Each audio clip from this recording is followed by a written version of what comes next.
Hello प्यारे बच्चों, Lakshman classes में आपका स्वागत है। हम लोग देख रहे हैं 10th क्लास का अनसॉल्व पेपर सन 2022 का साइड 4 824 BM। ठीक है, तो इसका खंड का हम सॉल्व कर चुके हैं बेटा पिछले लेक्चर में। आज खंड खा सॉल्व करेंगे इसका। ठीक है, तो खंड खा सॉल्व करेंगे। खंड खा के मैं नोट्स लिख रखे हैं, आपके लिए नोट्स दिखाता हूँ। पेपर आप देख लो फटाफट कैसा है ये। देखो ये हमारा खंड खा स्टार्ट होता है। ठीक है, तो इस अभिक्रिया में पहला जो क्वेश्चन पूछा गया है, पहला जो क्वेश्चन है उसमें पूछा गया है VaCl2Na2SO4 VaSO4 और 2NaCl। ठीक है, इस रासायनिक अभिक्रिया ये किस प्रकार की है? तो मैं बता दूं बेटा, ये देखो यहाँ से ये आयन इधर गया है, दिख रहा है आप लोगों को, और जो SO4 है वो इधर आया है। ठीक है, तभी तो हुआ है, जो SO4 इधर आया है तो हुआ है BaSO4।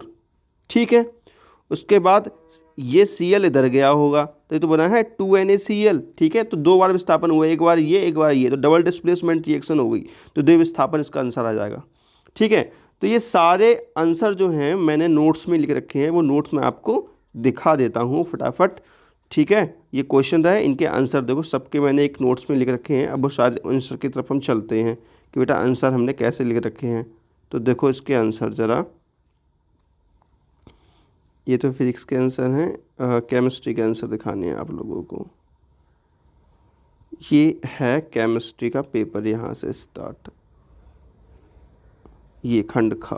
ठीक है, पहला तो मैंने सॉल्व करा ही दिया आपके लिए, पहला तो बता ही दिया आंसर कैसे आया इसका। अब देखते हैं इसका दूसरा क्वेश्चन। लिखा है लेड नाइट्रेट का अणु सूत्र होता है, तो बेटा इसका होता है PbNO3 का होल ट्वाइस, ये वाला। ठीक है, फिर एथेनोइक अम्ल का सूत्र होता है एथेनोइक अम्ल। ठीक है, तो एथेनोइक अम्ल में आप देखेंगे, देखो बेटा आ रहा है एथेनोइक अम्ल, एथेनोइक एसिड आ रहा है। ठीक है, तो एथेनोइक एसिड तो आ रहा है, और तो एथेनोइक को हम बोलेंगे दो कार्बन, मेथ और एथ। ठीक है, और यहाँ पे ओइक है तो डबल OH लग जाएगा, ये हो जाएगा ओइक ग्रुप, और यहाँ पे H फिट कर दो, HH ऐट, तो ये हो गया एथेनोइक एसिड का सूत्र। इसको हम चाहें तो इसको हम लिख सकते हैं ऐसे तरीके से CH3COOH। ठीक है, तो CH3COOH इसमें कोई आंसर है? तो बेटा इसमें जो आंसर जो है वो पहला वाला सही, पहला वाला तो नहीं बेटा, इसमें ये चौथा वाला सही हो जाएगा, चौथा वाला। ठीक है, तो इसका आंसर इस तरीके से हम लोग देखते हैं कि चौथा इसका आंसर सही हो जाएगा। ठीक है, बाकी मैं सोल्यूशन ये लिख रखा है इसका। चलो अगले क्वेश्चन देखते हैं बेटा। देखो अगले क्वेश्चन में है निम्न रिडॉक्स अभिक्रियाओं में ऑक्सीकारक एवं अपचायक छांटिए। ठीक है, ऑक्सीकारक और अपचायक छांटने हैं हम लोगों के लिए। तो देखो ध्यान समझेंगे अभिक्रिया के लिए, देखो बेटा बहुत ध्यान समझेंगे। जैसे कि पहली जो रिएक्शन वो हम लिख लेते हैं, देखो 2H2S plus SO2 arrow 3S plus 2H2O। इसमें ऑक्सीकारक अपचायक पदार्थ हमारे लिए छांटने हैं। ठीक है, तो देखेंगे, देखो बेटा ऑक्सीजन का जुड़ना ऑक्सीकरण कहलाता है, या हाइड्रोजन का हटना ऑक्सीकरण कहलाता है। ठीक है, तो हम देखेंगे SO2 से ऑक्सीजन रिमूव हुआ है तो ये कहलाएगा अपचयन। क्या कहलाएगा बेटा? अपचयन कहलाएगा। ठीक है, तो जिस पदार्थ का अपचयन होता है उसको हम ऑक्सीकारक बोलते हैं, तो ये क्या हो गया? इसको कहेंगे ऑक्सीकारक। क्या कहेंगे? ऑक्सीकारक। तो यहाँ पे SO2 हो गया ऑक्सीकारक। ठीक है, चलो अगला देखते हैं। देखो यहाँ पे H2S है और यहाँ पे हमें प्राप्त हुआ है 2H2O। तो यहाँ से हम देखेंगे इसमें ऑक्सीजन जोड़ा है, तो यह क्या हो गया? इसका हो गया ऑक्सीकरण। यह हो गया ऑक्सीकरण। जब ऑक्सीकरण हुआ तो उसको बोलेंगे अपचायक। क्या बोलेंगे बेटा? अपचायक। ठीक है, जिसका ऑक्सीकरण होता है उसको अपचायक बोलते हैं, और जिसका अपचयन होता है उसको ऑक्सीकारक बोलते हैं। समझ में आया? आंसर कैसे निकालेंगे बेटा?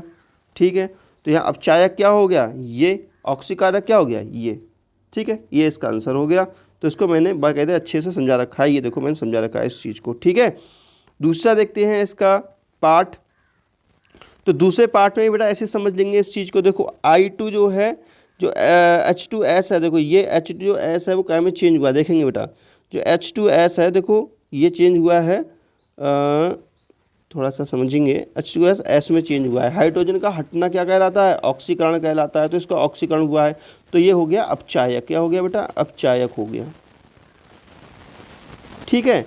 और देखो यहाँ पे I2 था, I2 में H जुड़ा है और H का जुड़ना क्या कहलाता है, ऑक्सीकरण कहलाता है, तो ये ऑक्सीकरण हो गया इसका, ऑक्सीकरण, तो ये हो गया ऑक्सीकारक। आयोडीन क्या हो गया, ऑक्सीकारक हो गया, अपचायक हो गया, ठीक है। इसका सोल्यूशन मैंने नीचे लिख रखा है, देख लेना आप लोग अभी इसका आंसर, ठीक है। ये बेटा इसका आंसर है, देख लो आप अच्छे से, ठीक है, इसको नोट कर लेना आप लोग, जो समझाया वही है। अगला क्वेश्चन देखते हैं। अगले क्वेश्चन में हमसे कहा गया है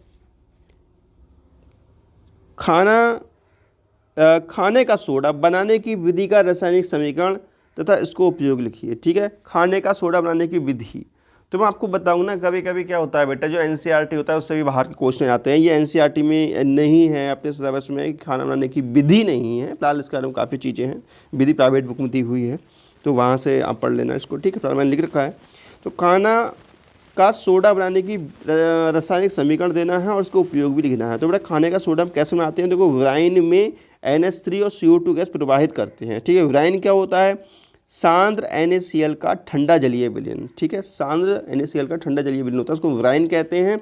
इसमें NH3 और CO2 गैस प्रवाहित करते हैं, तब NaHCO3 हमारे सोडियम हाइड्रोजन कार्बोनेट प्राप्त होता है, जिसको हम क्या कहते हैं, खाने का सोडा। तो NaCl H2O ये हो गया विराइन, इसमें NH3 CO2 गैस प्रवाहित कर रहे हैं, तब बना है सोडियम हाइड्रोजन कार्बोनेट NaHCO3 और NH4Cl सादर, इसको हम खाने का सोडा कहते हैं। ये हमारा बन चुका है। इसको उपयोग देखते हैं, इसको उपयोग क्या क्या है।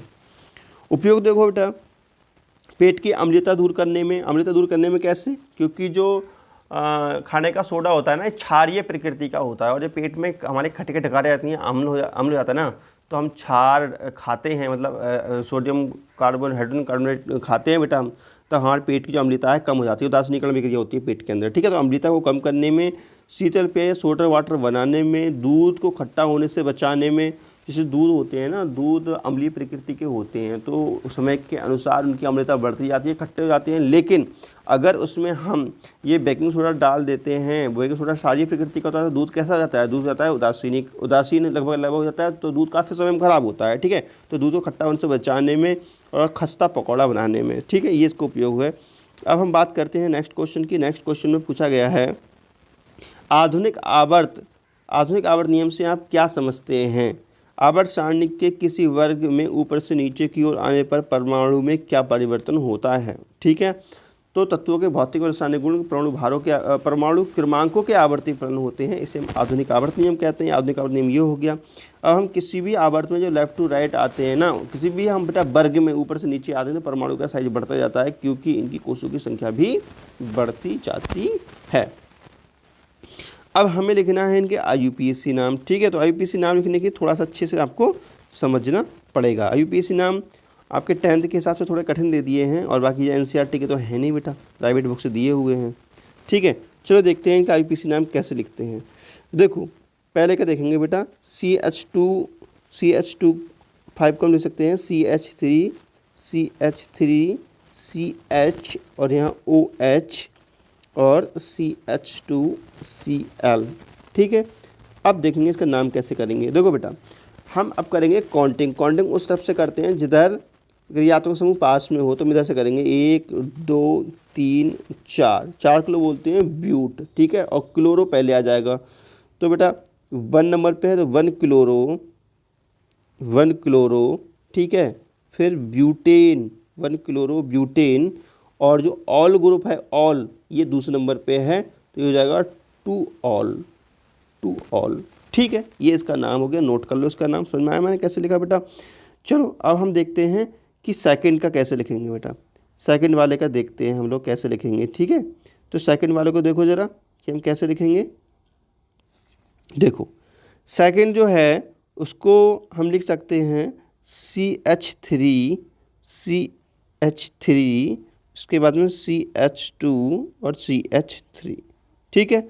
उसके बाद में बेटा CHOH एंड Cl, Cl नहीं है बेटा, गलती हो गई है यहाँ पे, Cl नहीं होगा, ये है C डबल बॉन्ड O और OH, ये है, और ये है इतना ओइक ग्रुप, ये है इतना ओइक ग्रुप है, ये ओइक ग्रुप है, ठीक है।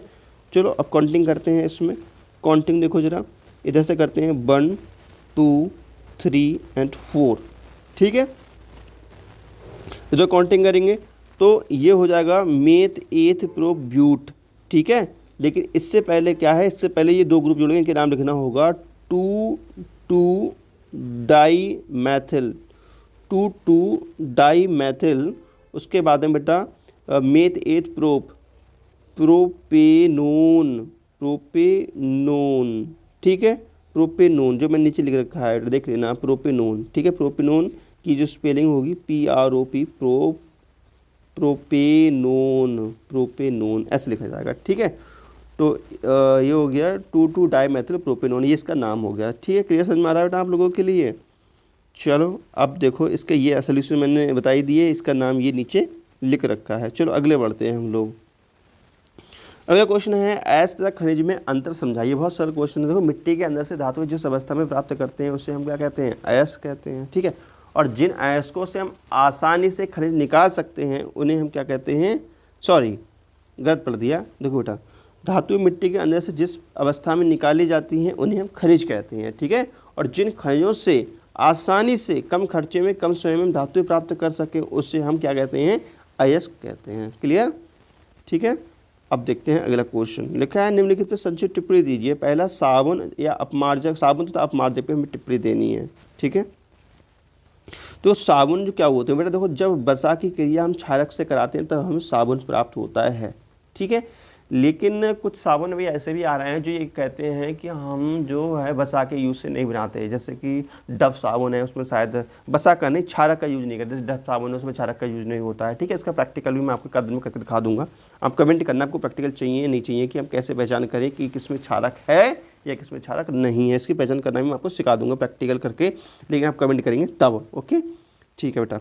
तो देखो जब हम वसा की क्रिया हम क्षारक से कराते हैं, निवस से कराते हैं तो हमें साबुन प्राप्त होता है, तो ये साबुनीकरण की क्रिया हो गई, ठीक है। ये साबुन पे टिप्पणी हो गई, ये आप नोट कर सकते हो, ठीक है। अब बात आती है अपमार्जक क्या होते हैं। अपमार्जक भी बिल्कुल साबुन की तरह ही होते हैं, लेकिन इनका सब इतनी सी इनमें अंतर होता है कि जो अपमार्जक होते हैं, अपमार्जक मतलब जो घर में निर्मा नहीं होता है कपड़ा धुलने वाला, वो, तो इसमें अंतर क्या होता है कि ये गंदे जल में और साफ जल में सभी में झाग उत्पन्न कर देता है, ठीक है। लेकिन जबकि साबुन ऐसा नहीं कर पाता है, तो यही है इसका, ठीक है। संक्षारण क्या होता है, जब कोई धातु नमी या और ऑक्सीजन के संपर्क में आती है तो हल्के हल्के खराब होने लगती है या हल्के हल्के इसका क्षय होने लगता है, इस प्रघटना को हम धातुओं का संक्षारण कहते हैं। जैसे लोहे पर जंग लग जाना, पीतल पर हरे रंग के स्पॉट्स उत्पन्न हो जाना इत्यादि, ठीक है। सजातीय श्रेणी से आप क्या समझते हैं, तो सजातीय श्रेणी क्या होती है बेटा, देखो सब जब समान क्रियात्मक समूह वाले, ठीक है, जब समान क्रियात्मक समूह वाले कार्बनिक यौगिक, जैसे कि ध्यान समझेंगे समान क्रियात्मक समूह वाले कार्बनिक यौगिक का मतलब क्या हुआ, उसको समझ लो अच्छे से।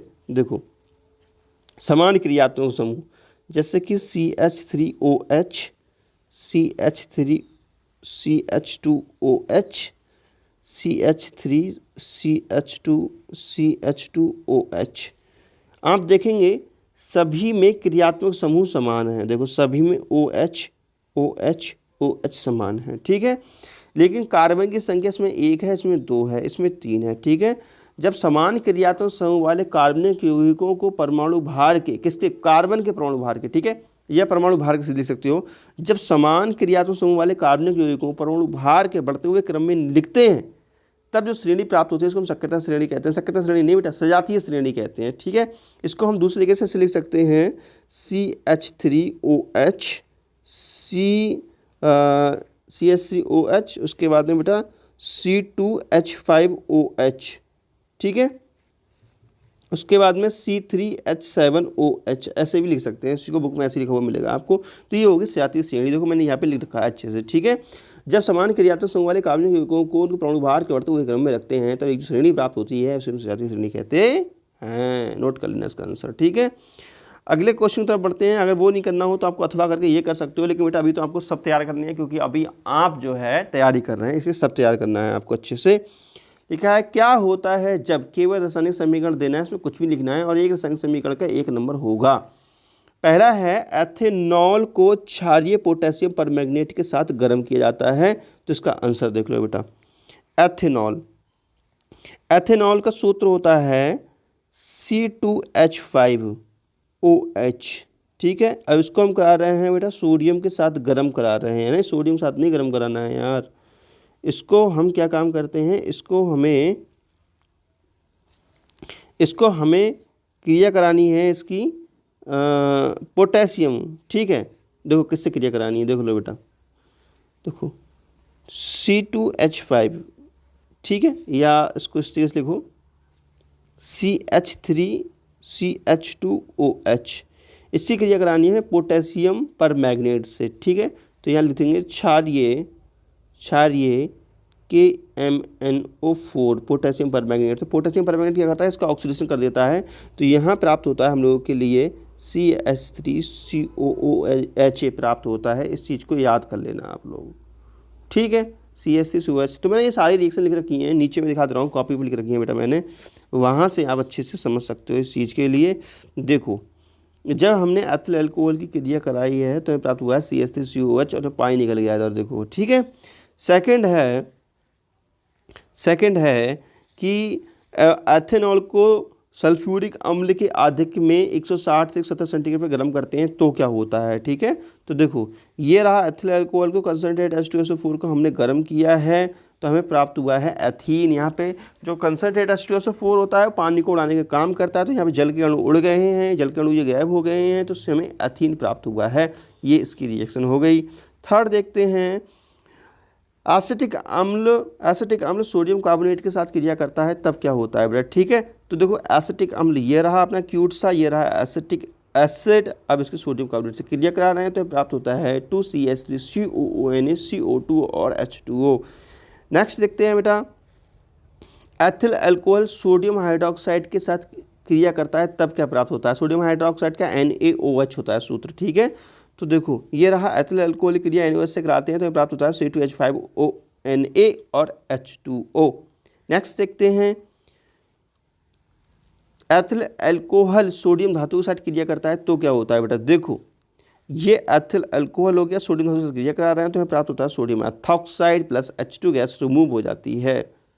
नेक्स्ट देखते हैं, एथिल अल्कोहल को अम्लीय पोटेशियम डाइक्रोमेट के साथ क्रिया करते हैं तो क्या होता है। देखो मैं आपको बताऊं बेटा, आप चाहे अम्लीय पोटेशियम डाइक्रोमेट से क्रिया कराओ चाहे क्षारीय पोटेशियम परमैंगनेट से क्रिया कराओ, आपका रिजल्ट एक ही आता है। रिजल्ट देखो क्या आता है, रिजल्ट एक ही आता है, C2H5 अम्लीय K2Cr2O7 CH3COH H2O, ठीक है। यहाँ पे हम क्षारीय पोटेशियम परमैंगनेट लेते तो भी यही आंसर आता है, याद रखेंगे इस बात के लिए। लास्ट है इंपॉर्टेंट, मोस्ट इंपॉर्टेंट है, हर साल ये लगभग आता है, एथिल अल्कोहल की एसिटिक अम्ल के साथ क्रिया रखिए, ठीक है। इसको हम एसिटीकरण भी कहते हैं, एसिटीकरण। तो देखो बेटा यहाँ पे हमने क्या काम किया, C2H5 की CH3COH के साथ क्रिया कराइए तो हमें एस्टर प्राप्त हुआ है, ठीक है। तो इस तरीके से ये आपका बेटा लेक्चर समाप्त होता है। वीडियो चाहिए लाइक और प्यार से कर दीजिए कमेंट। और आपको अगर नेक्स्ट चाहिए अनसॉल्व पेपर का सोल्यूशन सेट 5 का तो मेरे कमेंट कर जरूर बताइएगा, आपको सेट 5 का जरूर सोल्यूशन दूंगा, ठीक है। लेकिन कमेंट करेंगे तब, ओके बच्चों। तो मिलते हैं नेक्स्ट वीडियो। तो नमस्कार, जय हिंद, वंदे मातरम, बाय बाय बेटा।